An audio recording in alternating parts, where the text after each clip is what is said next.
Liberty and law are highly important political values in the United States.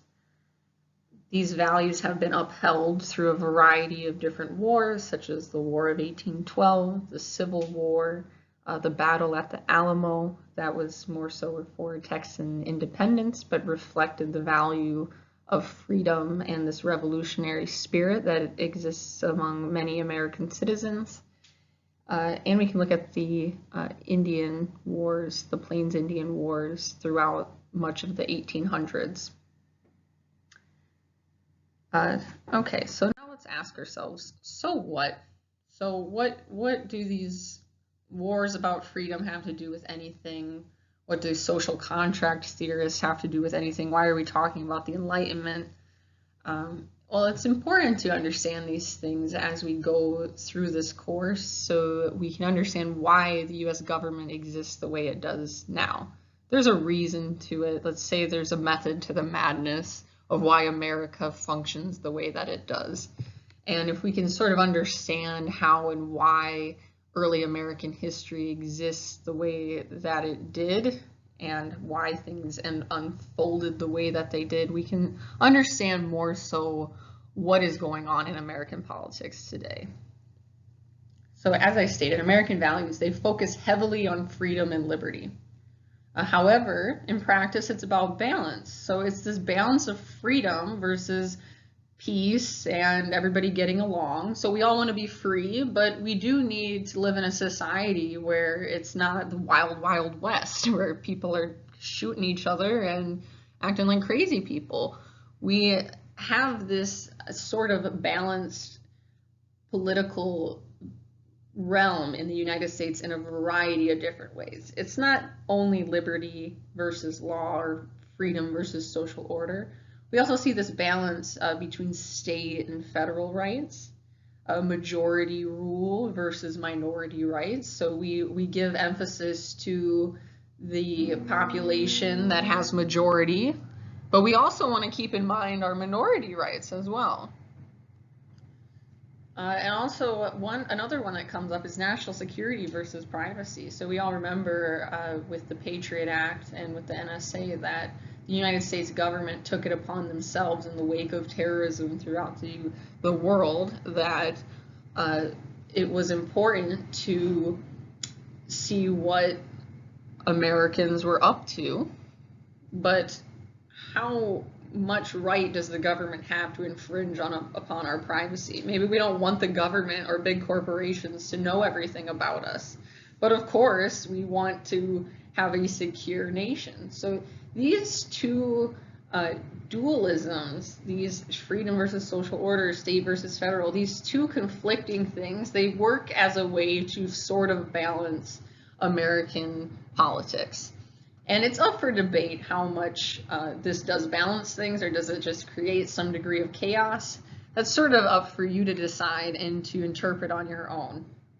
But really that is the theory, that these conflicting things within the American political realm help to create some form of balance.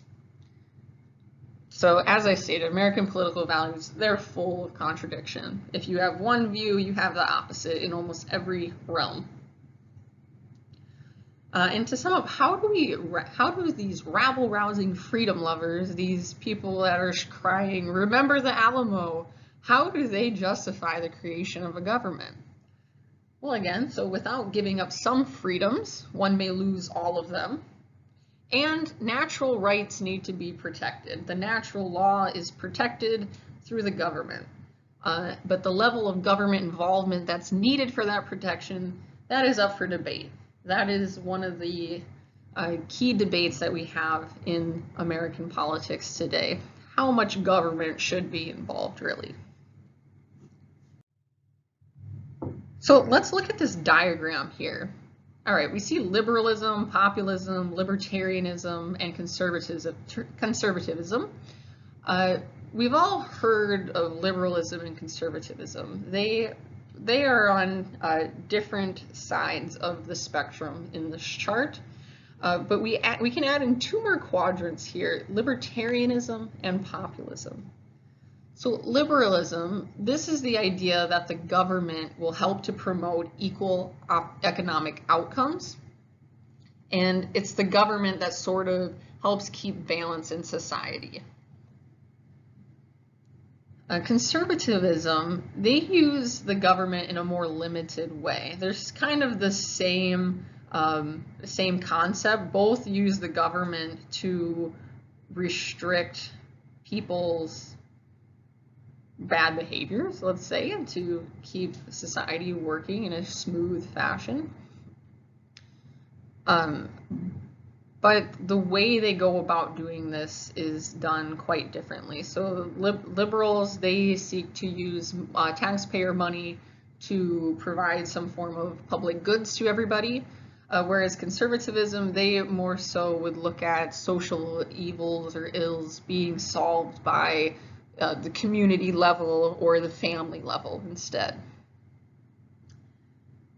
So conservatives, they emphasize more so order and security, whereas the liberals, they focus more on economic equality. And then the two other aspects here we can look at is populism and libertarianism. Libertarians, they believe in very limited government intervention on all accounts. So they're highly on the side of, let's say, freedom and liberty. That everybody live and let live and do what they want to do. And the populists, they're more on the side of having government intervention to keep things equal and fair. So liberals and populists, they have some degree of similarities in their views. Libertarians and conservatives, they also have their degree of, or some degree of similarities in how they view society and the purpose and function of the government. So I encourage you to pause this and sort of look at this chart here and maybe look up some more outside of class as well, just so that you fully understand these four components and quadrants of the American political system, let's say.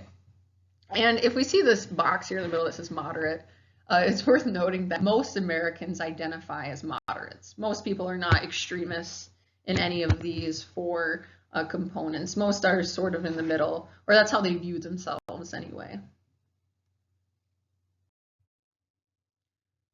So let's stay here. So is the United States, is it a republic or is it a democracy?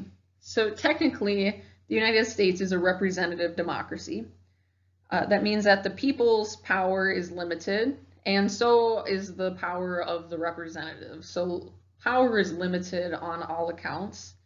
So there's two types of democracy. There's direct democracy and indirect democracy. An indirect democracy is a representative democracy. This is the type of democracy where one elects their officials to go vote on things for them. So not every American wants to fly to Washington, D.C. and vote on, let's say, a big spending bill.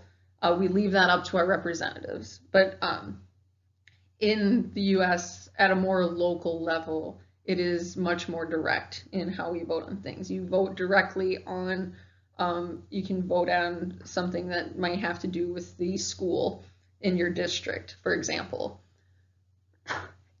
When we hear the term republic in the American sense, that simply means that it's a representative democracy. When Jefferson wrote republic, he meant a republic is a representative democracy. So the United States is technically both. It is a democracy, but it's a specific kind of democracy. And for more information on this, I encourage you to watch this YouTube video here. I should post the link in, I'll post the link in the comments as well, so it's easy to access it. But this gives a very nice description of what democracy even is. So in addition to American values such as liberty, law, life, and the pursuit of happiness, let's say, there are some basic principles of the US government. These are more than just values. These are the principles that the government abides by. First is popular sovereignty. The people have the power to choose who will govern them. Limited government. The government is bound by the law and individuals are protected by it. So we don't want a supreme government that overlords over us, or most Americans don't or haven't throughout history. A representative democracy, that means the citizens elect officials to vote for them. Again, most Americans aren't going to vote directly on certain measures. They have their representative do that for them. And hopefully the representative does what the individual seeks for them to do. Natural rights, people are born with and entitled to certain rights. So these rights, again, are life, liberty, and the pursuit of happiness. These are a natural law, as stated before. Another principle is the separation of powers. Powers are divided between 3 branches of government, and also power is sort of separate between the people and the representatives as well. Power is separate, and it's also limited. Checks and balances, so each branch of government is restrained by the other through shared power. So each branch of government, the judicial, legislative, and the executive branch, they have distinct powers, but they also have overlapping powers that are meant to restrain the power of each other. They share their power, but they also check the power of each other as well. And the next is judicial review. And this is the concept that the Supreme Court is the interpreter of the Constitution. So the government and the people and everyone, they're bound by the law of the Constitution, and it's up to the Supreme Court to offer guidance and interpretation of this law. So nobody can get past the law set out in the Constitution, and the Supreme Court is the one that will uphold that law. We talk about democracy quite often in the United States because this is our form of government. And democracy is currently the only legitimate form of government throughout the world, one could argue. That even any country that has a monarchy or some authoritarian rule, they either pretend to be a democracy or they really do have some form of democratic government that exists with their monarchy. For example, Great Britain. But let's look at some other forms of government. One, socialism. So socialism, that's when major industries and the means of production, they're owned and controlled by the government. Communism, that's really the same thing. The government owns all the means of production in practice. In theory, in communism, it's the people that own everything, but in practice, when we look at the Soviet Union, it's the government that controls all the major means of production and the major industries. I think in communism, really everything would be owned by the people or by the government. And the people meaning more so a collective, everything owned as a collective. There's no private property anymore, that's relinquished. Fascism is very similar to socialism in a sense, except fascism is based on nationalism. So you could take socialism and then you add in this extreme love of one's country and this national pride, and we see fascism. That's Nazi Germany, or that would be fascism under Italy during World War II as well. Authoritarianism, that's a strong centralized government with few to no checks on power. We can see that with communist regimes in the past or with fascist regimes as well. And totalitarianism is extreme authoritarianism. So this means, so you can be authoritarian, you can be strong with few to no checks on power, or you can be a totalitarian and you are an extremely powerful centralized government with no checks on your power. You own everything and all the power is concentrated in one individual or one sort of entity. Meritocracy, this is rule based on performance. So we see this in democracies. We see this often in positions held by the federal bureaucracy, there are entrance exams. You have to you gain positions through your merit, through showing your capabilities and your the fact that you might be able to do something. This is different than being hired because you're somebody's son or because you know the boss or something. So in the United States, we're a meritocracy. However, it's hard to break past human nature, which isn't very much in line with meritocracy. We often do like to give preference to people we know or are related to, or people we might like. So, but meritocracy, this is sort of a check on our human nature to do those sorts of things. And this is very essential living in a democracy, that we don't give preference to people that we simply know or that we have a fondness for. Libertarianism, this is an emphasis on liberty and freedom and minimal to no government intervention. So like I said, this is live and let live, sort of. And anarchy, we could describe this as extreme libertarianism. This is when people want no government at all. And it's not totally different than libertarianism, but it's sort of an extreme form of that. The last three here too, we'll talk about oligarchy. An oligarchy is simply rule by the few. So it means there's a few privileged people that are in power. And there's two types of oligarchies. One is the aristocracy, and this is ruled by the wealthy or the privileged. There's a privileged few in society, and they call all the shots. This was the system in France, pre-revolutionary France, called Ancien France. And during this time, there was a king, and he was quite wealthy and powerful, but there were nobles who had a huge degree of power, influence, and wealth, and they pretty much controlled the government as well. So it was a rule by few. Most of the people had no power or say in the government. Only a few people did. Theocracy, this is another form of oligarchy, and this is ruled by religious leaders. Following the Revolutionary War, most of the world has adopted some degree of a democratic government.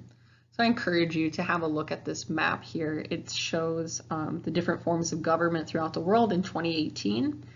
And by far, most countries are either constitutional, or they're republics, or they have some parliament or presidential system that exists within their country. This is the reality for most of the world today. And we could say this is the legacy of the values and government that emerged after the United States government was formed as a representative democracy.